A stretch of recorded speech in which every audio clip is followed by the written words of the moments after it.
하이델베르그 요리문답 13문입니다.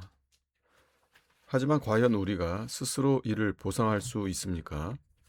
절대로 보상할 수 없습니다. 아니, 우리는 날마다 우리의 빛을 더 늘려갈 뿐입니다. 해설: 우리의 구원이 이루어지는 방식에 대해 설명했으니 이제는 이 보상과 죄의 제거를 누가 이룰 수 있는지를 살펴보아야 하겠습니다. 우리 자신이 이룰 수 있는가? 아니면 다른 누가 이루어야 하는가? 다른 누군가가 이루어야 한다면 그저 피조물에 불과한 존재가 그 일을 이룰 수 있는가? 혹시 그저 피조물로서는 이룰 수 없다면 누가 그 일을 이룰 수 있으며 어떤 종류의 중보자가 그 일을 이룰 수 있는가? 이 질문들 중 첫 번째는 13문에 답변되며 나머지 두 질문은 14문과 15문에서 답변됩니다. 우리 스스로는 순종으로도 형벌로도 결코 보상할 수가 없습니다. 순종으로도 보상할 수가 없습니다. 우리가 아무리 선을 행해도 하나님께 현재의 의무를 빛으로 지기 때문입니다. 그러므로 우리로서는 현재 하나님의 율법에 대해 순종한다 해도 과거의 과실들에 대해서는 보상할 수가 없습니다. 현재에 대해서는 물론 미래에 대해서도 하나님의 손에서 아무것도 받을 자격이 없기 때문이기도 하거니와 한 번의 보상이 이중적인 공로, 즉 현재와 미래를 위한 공로를 발휘할 수도 없기 때문입니다. 좀 더 일상적이고 대중적인 이유가 본 요리문답에 제시되어 있습니다. 곧 우리가 날마다 우리의 빛을 늘려가고 있기 때문이라는 것입니다. 우리는 계속해서 죄를 짓고 또한 죄를 지으면서 우리의 죄책과 우리를 향한 하나님의 불쾌하심을 더욱 증가시킵니다. 마치 빚진 자가 과거의 빚진 빚에다 계속해서 새로운 빚을 늘려간다면 그 사람은 절대로 자신의 빚에서 헤어나오지 못합니다. 이와 마찬가지로 끊임없이 과실을 범하는 자는 그 과실을 당하는 편에게 절대로 보상해 줄 수가 없는 것입니다. 우리가 우리의 죄에 대해 형벌을 받는다 해도 그것으로도 하나님께 보상을 해드릴 수가 없습니다. 우리의 죄책이 무한하며 따라서 무한한 형벌, 즉 영원한 형벌을 받아 마땅하기 때문입니다. 죄는 곧 최고 선을 거슬러 저지른 잘못이므로 영원한 정죄를 받아 마땅하며 아니면 최소한 영원한 형벌과 동등한 일시적인 형벌을 받아야 합니다. 그러나 우리는 영원한 형벌을 한 번 받는 것으로도 보상을 할 수가 없습니다. 한 번 영원한 형벌을 받게 되면 절대로 거기서 벗어나지 못할 것이기 때문입니다. 하나님의 정의에 대해 항상 보상을 하려고 하지만 절대로 그것이 완전히 보상되지 못하는 것입니다. 우리의 보상은 절대로 완전해질 수가 없습니다. 죄와 죽음에 대한 완전한 승리일 수가 없고 마귀들과 악한 영들의 보상처럼 영원토록 불완전한 상태대로 계속 있을 수밖에 없습니다. 또한 죽음을 극복하는데 반드시 필요한 영원한 형벌과 동등한 그런 일시적인 형벌을 받아서 보상을 할 수 있는 사람도 아무도 없습니다. 그런 형벌은 피조물들로서는 당할 수 없는 것입니다.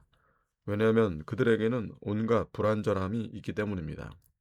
그러므로 우리 스스로는 보상을 할 수가 없으니 우리의 비참한 상태에서 구원받기 위해서는 반드시 다른 누군가가 보상을 해야만 하는 것입니다. 다음과 같은 반론이 가끔씩 제기됩니다. 우리는 형벌로도 순종으로도 절대로 율법을 만족시킬 수가 없습니다.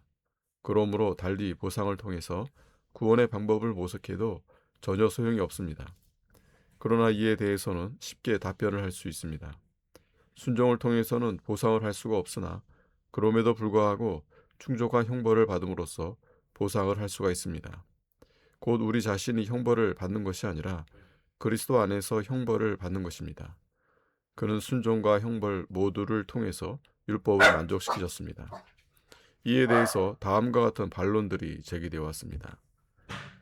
율법은 우리 자신의 순종이나 형벌을 요구한다. 이를 행하는 자는 그로 말미암아 살리라. 율법책에 기록된 대로 모든 일을 항상 행하지 아니하는 자는 저주 아래 있는 자라고 기록되어 있기 때문입니다. 답변: 율법이 우리의 순종이나 형벌을 요구하는 것은 사실이나 오로지 우리의 순종이나 형벌만을 요구하는 것이 아닙니다. 왜냐하면 우리를 대신하는 다른 이의 보상을 절대로 배제하거나 정죄하지 않기 때문입니다. 율법이 그것을 가르치는 것은 아니지만 그것을 무시하지도 않습니다. 그러나 복음이 그리스도 안에서 그것을 우리에게 계시하고 보여주는 것입니다. 반론 두 번째, 죄책을 진 자 대신 다른 이에게 형벌을 부과한다는 것은 부당하다. 그러므로 그리스도께서 우리를 대신하여 형벌을 받으실 수가 없다. 답변, 다음의 조건들이 성립할 경우에는 죄책을 진 자를 대신하여 다른 이가 형벌을 받는 것은 하나님의 정의와 모순된 것이 아닙니다. 형벌을 받는 자가 무지할 경우, 또 그가 죄책을 진 자들과 동일한 본성을 지녔을 경우, 또 그가 자의로 자기 자신을 보상으로 드릴 경우, 그리고 그 자신이 이 형벌을 능히 견디며 나올 수 있을 경우, 사람들이 다른 사람을 대신하여 한 사람을 벌할 수 없는 것은 그 사람이 형벌을 받다가 멸망하지 말아야 하는데 그렇게 될 수가 없기 때문입니다. 그리스도께서 염두에 두신 목적, 즉 하나님의 영광과 사람의 구원을 그가 이룰 경우에 있습니다. 14문, 우리를 위하여 보상해 줄 수 있는 자를 과연 그저 피조물에 불과한 존재 중에서 찾을 수 있습니까? 답, 그런 존재는 하나도 없습니다.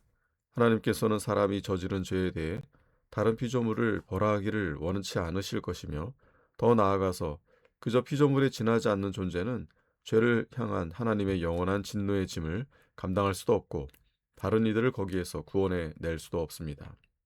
해설, 이 질문에서 그저 피조물에 불과한 존재라는 표현을 쓴 것은 이에 대해 부정적인 대답이 참이 되도록 하기 위함입니다. 피조물의 죄에 대해서 피조물이 보상을 해야 마땅하나 그저 피조물에 불과한 존재는 그렇게 할 수가 없습니다. 다음의 사실에서 나타나듯이 율법이 요구하는 보상을 할 수가 없기 때문입니다. 보상이 다른 존재를 통해서 이루어져야 하므로 사람 이외의 다른 피조물이 대신 보상을 해줄 수 있으며 그저 피조물에 불과한 존재가 그런 보상을 할 수 있는지를 따져보아야 합니다. 그러나 둘 다 성립되지 않습니다. 사람 이외의 다른 피조물이 대신 보상을 해줄 수 없는 이유는 하나님께서는 사람이 범한 죄를 다른 피조물에게 벌하시지 않기 때문입니다. 이것은 그의 정의의 질서에 따른 것입니다. 하나님의 정의는 한 사람이 죄를 짓고 또 다른 사람이 형벌을 당하는 것을 허용하지 않는 것입니다. 범죄하는 그 영혼이 죽을지라. 그렇기 때문에 사람 위에 그 어떠한 피조물도 사람을 위해 보상할 수가 없습니다. 사람의 죄를 위하여 하늘과 땅과 천사들과 다른 모든 피조물들이 다 영원히 멸망한다 해도 하나님께서는 만족하실 수가 없는 것입니다. 또한 그저 피조물에 불과한 존재가 보상을 할 수 없는 이유는 다음과 같습니다. 그 어떠한 피조물이라도 사람의 무한한 죄책에 대해 보상할 목적으로 영원한 형벌과 동등한 그런 유한한 형벌을 감당할 능력이 없기 때문입니다. 그저 피조물에 불과한 존재는 하나님께 보상을 해드리기도 전에 다 타버려서 무가 되어 버릴 것입니다. 내 하나님 여호와는 소멸하는 불이시오 질투하시는 하나님이시니라. 여호와여, 주께서 죄악을 지켜보실진데 주여 누가 서리이까. 그러므로 온 우주 안에 있는 그 어떠한 피조물도 사람의 죄에 대해 형벌을 받아서 하나님께 보상을 해드리고 다시 그 형벌의 상태로부터 돌아와 우리를 구원할 수가 없습니다. 그러므로 피조물의 연약함으로 인하여 이런 식으로는 죄가 형벌로서 보상될 수가 없는 것입니다. 그저 피조물에 불과한 존재가 형벌을 받는다 해도 그것이 우리를 구속할 만큼의 충족한 위엄과 가치를 지닐 수가 없기 때문입니다. 그저 피조물에 불과한 존재는 우리의 본성을 새롭게 하고 거룩하게 할 수가 없고 또한 우리로 하여금 더 이상 죄를 범하지 않도록 할 수도 없는데 우리를 구속하기 위해서는 그 모든 일이 필수적이기 때문입니다. 15문, 그렇다면 우리는 과연 어떤 중보자와 구원자를 찾아야 합니까? 답, 참 사람이시고 의로운 분이면서도 모든 피조물보다 더 능력이 있는 분, 즉 참 하나님이신 분을 찾아야 합니다.